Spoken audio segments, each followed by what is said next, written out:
you have to be true to the genre. That's your first thing. You can't, I'm not making a spoof and, and I don't want to like shortchange an audience who comes to see that genre, but you just can't get in the way of when there's drama or the stakes. But then it's where do you find the laughs, which are releases,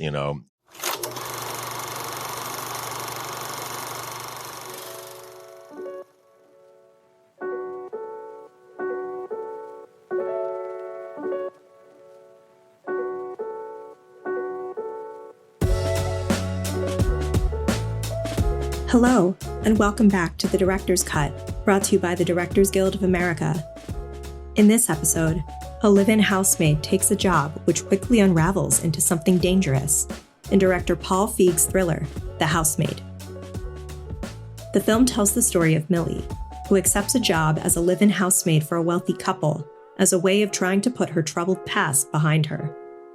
But what begins as a dream job quickly unravels into something far more dangerous, a seductive game of secrets, scandal, and power.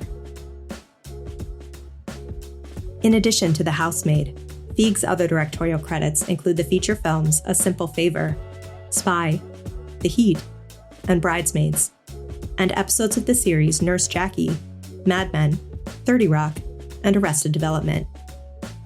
He won the DGA Award for Outstanding Directorial Achievement in Comedy Series for his 2008 episode of The Office, Dinner Party. Following a screening of the film at the DGA Theater in Los Angeles, Feig spoke with director Lesli Linka Glatter about filming The Housemaid. Listen on for their spoiler-filled conversation.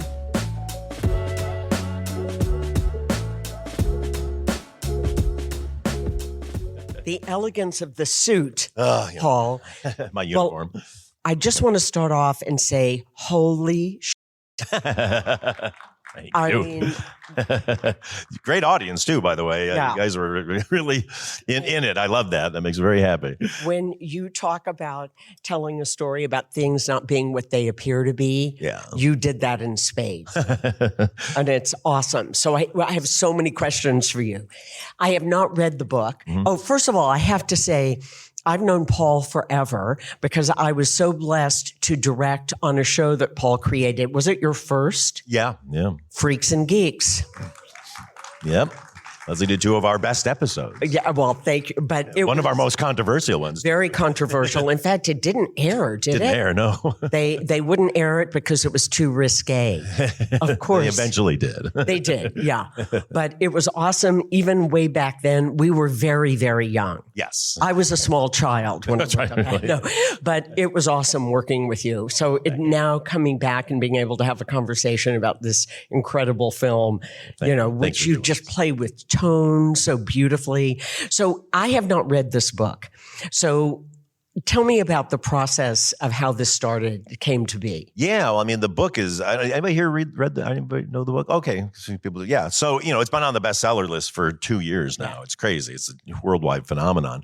But it was actually I was doing Another Simple Favor with Lionsgate, and it was going really well, and they're really happy with all the test screenings. And so, unbeknownst to me, my producing partner Laura Fisher was behind the scenes. She knew about this and was trying to get it for me, and so they were happy, and so they offered it to me. But it was already a script. It was Rebecca Sonnenschein had already done the adaptation, and Sid was already attached to it too, Sydney Sweeney. And I've been dying to work with Sydney. Wow. Because you ever see a movie called Reality that she was in? I saw that movie and I was like, wow, she's so good. She's amazing in that. Yeah, so good. Then I read the book. And Rebecca did a great job of paring it down, but then I was able to go in and go like the whole tooth pulling scene is in the book, but it wasn't in the first script. And I was like, we got to put that back in. Like that's a water cooler moment, if I may make an old fashioned reference. And then really it was just kind of reconstructing that. But Rebecca added that ending because in the book he actually just dies in the room. He bleeds out in the room after he pulls his tooth out. Wow! So that was all. Yeah, well, just you needed a monster in the house ending, Totally. Yeah. So and we changed a few other things, but wanted to keep the tone of it. Also, in the book, Nina, when we hear Nina's backstory, she's very, very cynical, and so I knew if we're going to make Nina look so terrible in the first half that you really have to redeem her in the second half and have people root for her. So it's fun doing that. And then Amanda Seyfried, I had met with like 10 years ago for coffee, and we just were like, we have to do something together. And I really got hung up on myself and my producing partners, the idea that Nina would pick somebody who looked like her, because Andrew kind of has a type. And so, and Sid and Amanda had always been hearing that they kind of, are similar in looks. So that worked out great. And then Brandon Sklenar, when I was working with Blake Lively on Another Simple Favor, she kept going on and on about this guy she's working with on It Ends With Us and how great he is and stuff. So I met him for coffee and was just like, the minute he walked in, it was like, you got the role, you're in. And then Michele Moroni, who plays Enzo, he was in Another Simple Favor. I met him in Italy, and so it was kind of old home weekend a little bit. That's so awesome, and also what you brought to it from the material, and the whole production design. I was just asking. So you shot in New Jersey? Yeah, shot in New Jersey. 34-day shoot Wow. with 200 scenes in the script. So. But we did continuous hours, so amazing, and shot in New Jersey and not in Bulgaria. Yes, so exactly. That's awesome. Yeah, it was really worked out great. Yeah, No, I mean working with American crews is fantastic. So, just on a practical level, like that, did you have that image of that room upstairs, because it was almost like church-like?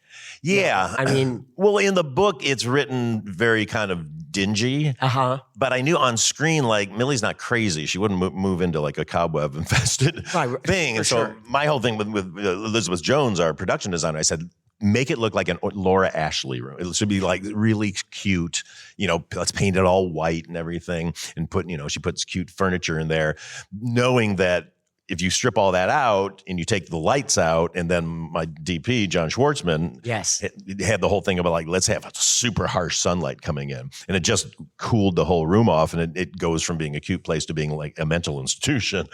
But I really wanted the symmetry of that set, because I knew I was gonna be shooting what I called the invisible door, that it was my iconic shot's going to be them at the door framed perfectly in there. And so it really worked great. It was a room that had to completely come apart and was on chains and everything because it was so small to move around in there.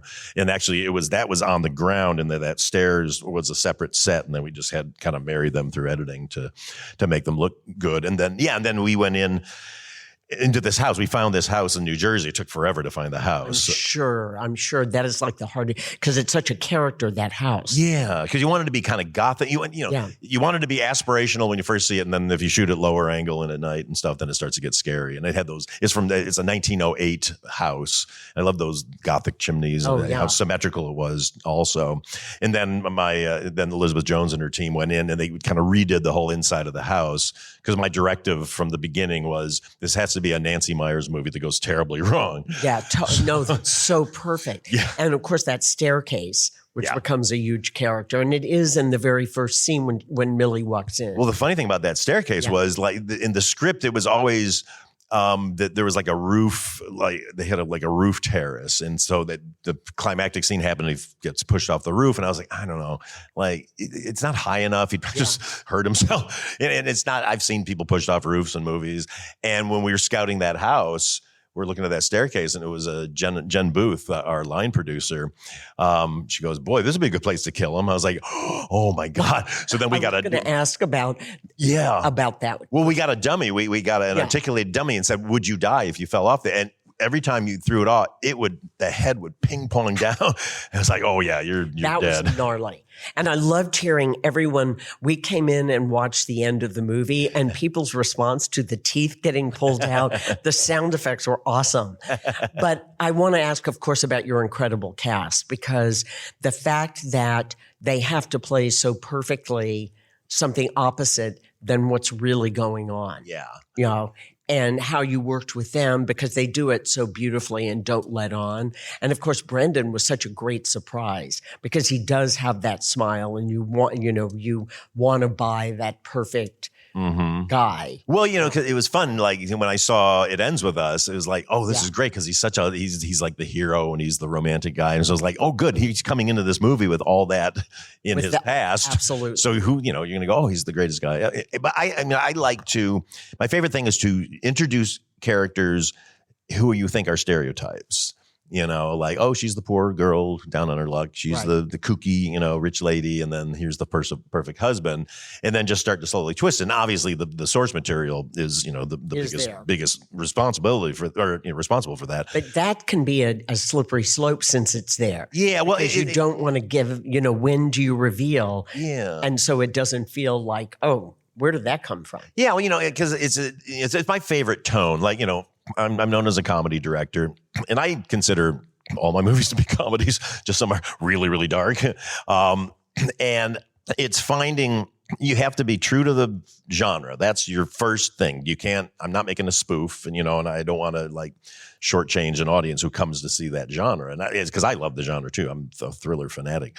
But then it's where do you find the laughs, which are releases, or from the extremeness of a situation, you kind of laugh like, sometimes critics go, oh, there's derisive laughter here. It's like, no, it's not that every laugh is supposed to be there. But you just can't get in the way of when there's drama or the stakes. And, so it's really fun. The first hour, it's like two different movies, And that's what's so amazing about it, how you did that tonal switch so beautifully. I mean, you do that in A Simple Favor as well. Thanks. Like you take us down a road and then you switch that. Well, it's all that you just have extreme characters in an extreme situation, but everybody has to treat it dead serious. Yes, that's the thing that's so beautifully done. Yeah, thanks. And then that's the fun part. And it's just, what I love so much about this is it's so fun to get people to cheer for something they should not be cheering for. When he throws her out of the house, when we show it in in the Cineplex or wherever, people, they cheer. They're so happy. And I'm just like, oh, you're going to regret that in about 10 minutes. But it's fun. It's just hitting that thing and then just kind of, but I'm glad you bring up Brandon because, he had a hard job because he just had to be Mr. Wonderful, but he was, even unbeknownst to me, sometimes just seeding in little ominous things, like the way he's like holding, he's picking those girls up all the time and his giant hand on their faces when he's kissing them and stuff. It's just enough to make you go, oh, well, that's sweet. Yeah. And then you go, oh no, he's a terrible guy. But that's when you go back and look again and you see, oh, that's so smart. Yeah. That was seeded in. And of course, Sydney is amazing in it. She's so As is Amanda. I mean, this year for her, oh my God. Yeah, I know. It's crazy. With the Testament of Ann Lee and this, and which couldn't be more different, but just is all about revealing character. Yeah. And being put in a horrifying situation. Yeah, no, totally. I mean, they're such deep talents, and we just had it was just a fun time. I said before we started, it's like, you guys, we got 34 days to shoot this, so we're going to be moving fast. And they're like, cool. They were just up for the challenge, but it brings an energy to it. I kind of don't mind that as long as I can get it done. Yeah. I mean, the interesting thing about this movie is more than any of my movies, this movie plays so much in close-ups. And sometimes I'm like, why am I in so many close-ups? Like, because you're trying to read people's minds in this, and it's so much about these little micro expressions and stuff. Well, it's funny. I was going to ask that because you do a very good job of creating the environment and the world people are living in, because I never question the reality and the veracity of that world. But, it's that between the spaces and the faces and seeing what's going on behind someone's eyes.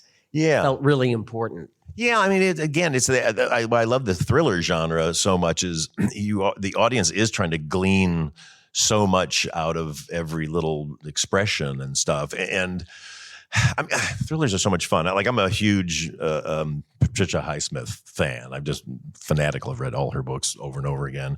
And I always like how she would say a thriller is basically a story where the threat of death hangs over every single scene.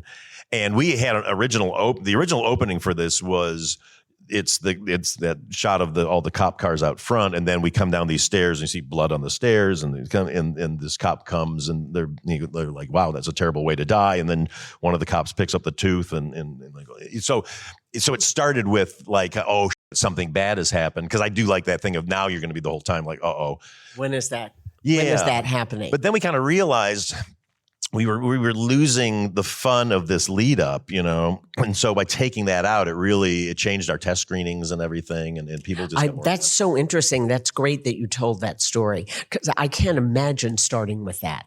It feels like it would. Then I know, okay, what bad is going to happen? Yeah, and this, because I hadn't read the book also, and sometimes that's wonderful.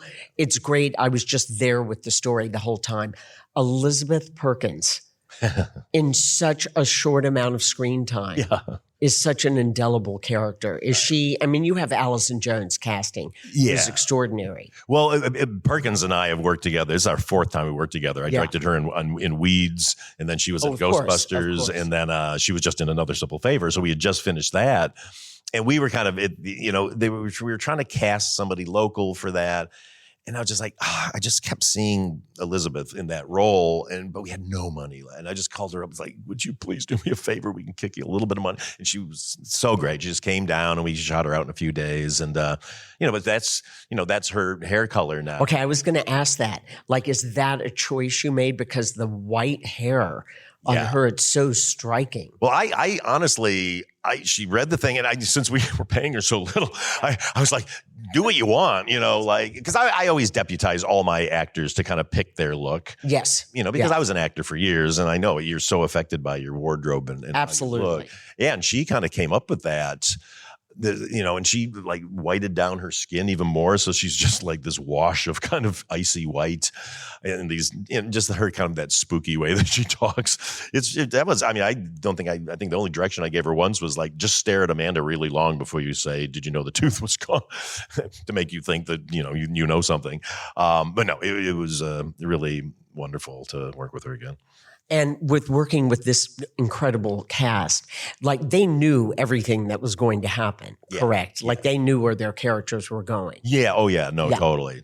But they would surprise me all the time. I mean, honestly, that scene at the end when Brandon's trying to talk Nina back into coming back to him, as he's completely bloody and missing a tooth. It was originally written kind of as he was kind of just berating her. Right. And so he shot a couple of takes of that, and Brandon was like, I don't feel like I would do that right now. I think I'm so delusional. I would try to talk her into coming back. Yeah, he actually do that? And he actually kind of ad-libbed a lot of that thing, which was great. And then Amanda, bringing her on, then it was like, then that made me go like, oh, make the audience think you're going to go back to him. Yeah. And then, which was awesome. And I can't imagine it being any other way. Yeah. Just seeing that scene. Well, it's fun. That's what because as a director, that's so great that you go with what's in front of you when it's you have to. Yeah. That's why I don't rehearse. I never rehearse. And I don't even do a table read of the script. I just kind of get feedback from everybody, but I want the discovery to happen on the set, even on a short shoot. Because I used to box myself into a corner in the beginning of my career with storyboards and shot lists and all this stuff. In the minute, so then you're not in the moment of what somebody's doing or bringing to it. And so, it just kind of jettison all that, go like, I have a plan of what I want to do, but if somebody's got something they want to do, or something starts to come organically as we're doing it, go like, oh, wait, I have an idea.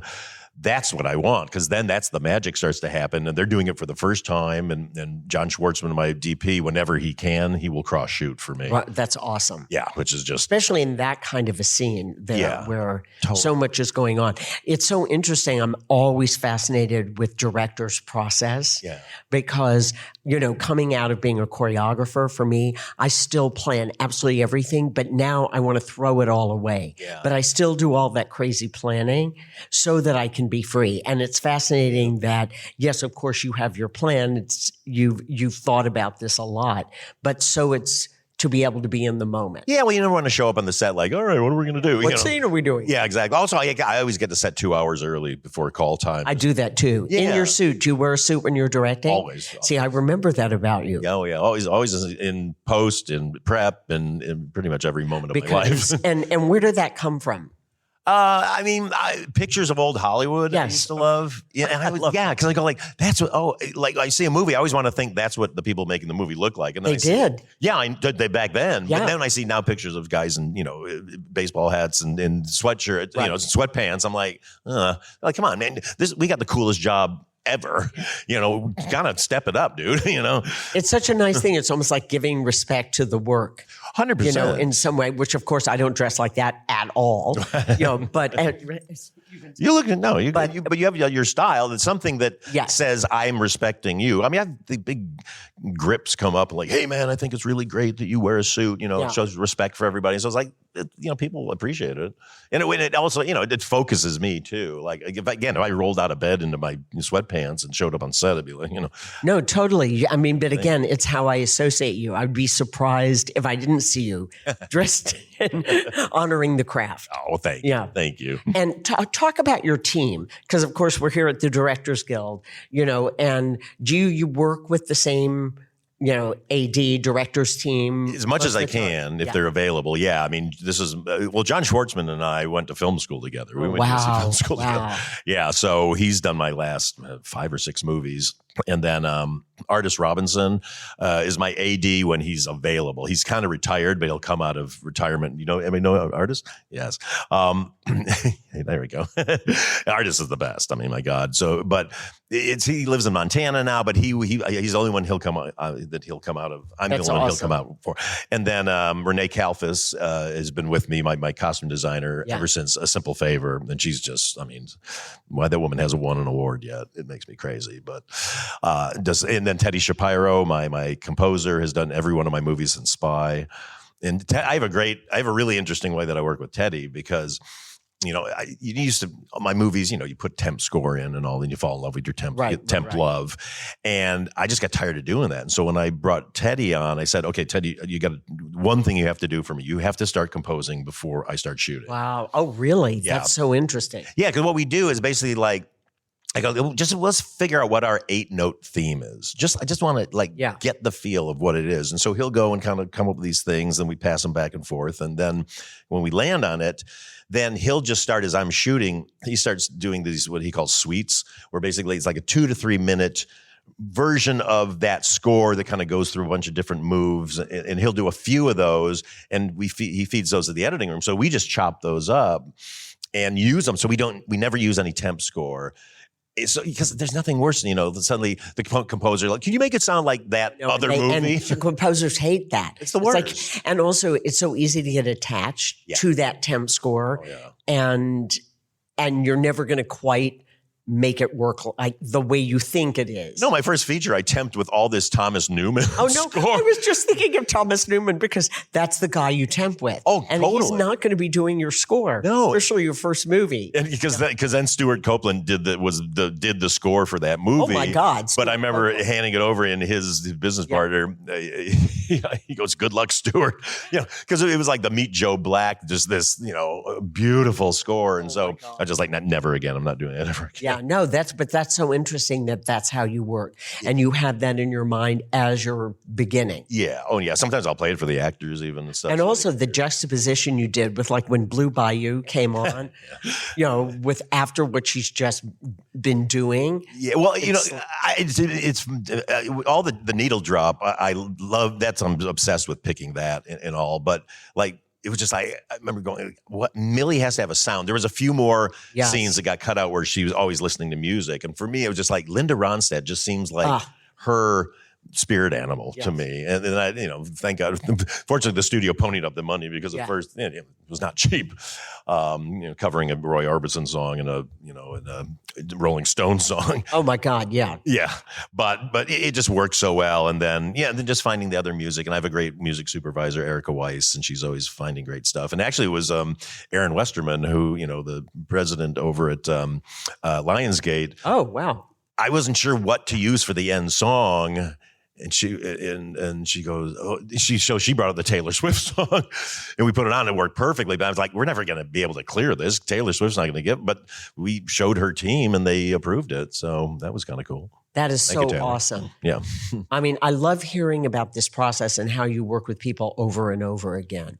Yeah, well, I do the I just do the same. having that shorthand with people is so great. Totally. But then there's always new people, like Elizabeth Jones, my production designer. I'd never worked with her before, so I kind of like to have bringing new people into the mix so that you're getting different ideas. And it's easy to kind of then everybody just kind of there's always if new people come in, it kind of challenges everybody else in a weird way, which I just think is great. And also I want to just keep discovering new people.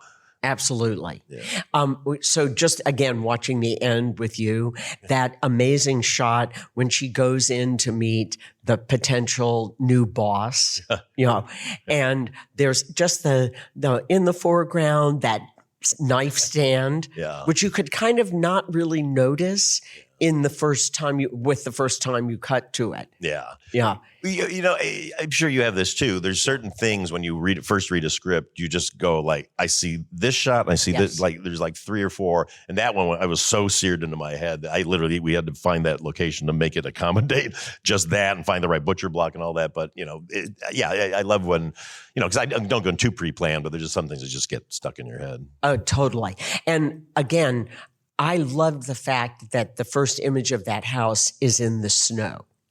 Yeah. And it just, shooting in the winter and it blanketed in white, which could be kind of magical, but a little scary too. I mean, it was very evocative. Yeah, but that was an accident. See, I love that. Yeah, because we shot January, February this year in New Jersey. And freezing. I was going to say, my God. Well, when you go to Madison, like you're going through, you go over the Jersey line and, go through Newark, whatever. And as you're getting closer to Madison, the temperature drops 10 degrees. Like you just watch it on the car thermometer, and you're like, oh no. But no, we shot for a few weeks and there was no snow. And then we were going to do all our drone stuff and all our establishing shots. And the night before it snowed, and it was like, but then it was like, but this is kind of great. The only problem was that Enzo, the groundskeeper, was supposed to be working on the lawn the whole time.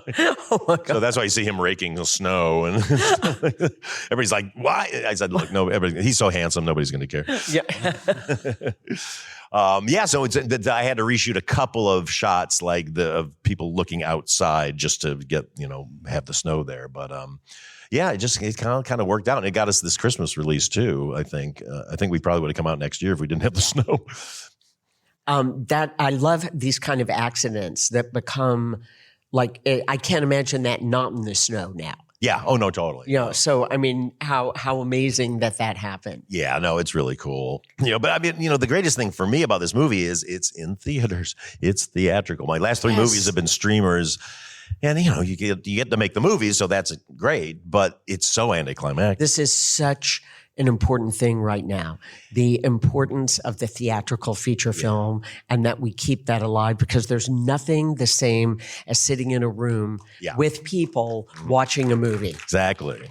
Yeah. And for me, and that's why I wanted this one, knowing it was going to be theatrical, I want this one to be very interactive. Yes. And I mean, audiences get very interactive with this movie, which is kind of fun. We did Lionsgate came up with this hilarious thing that we did at the Grove, I think it was, or one of the theaters, and where we handed out breakaway plates. Oh my God, that's great. And we said, when she says, before the movie is like, there's a scene coming up, you won't know what it is, but when you hear, I fucking love gravy. Yeah. Break the plates. And so this place, I mean, packed theater, plates smashing all over Oh my God. It was so great and fun. And we put together, like, one of our ads has that in it and stuff. And even with just watching the end of the movie, because I mean, the end is like crazy.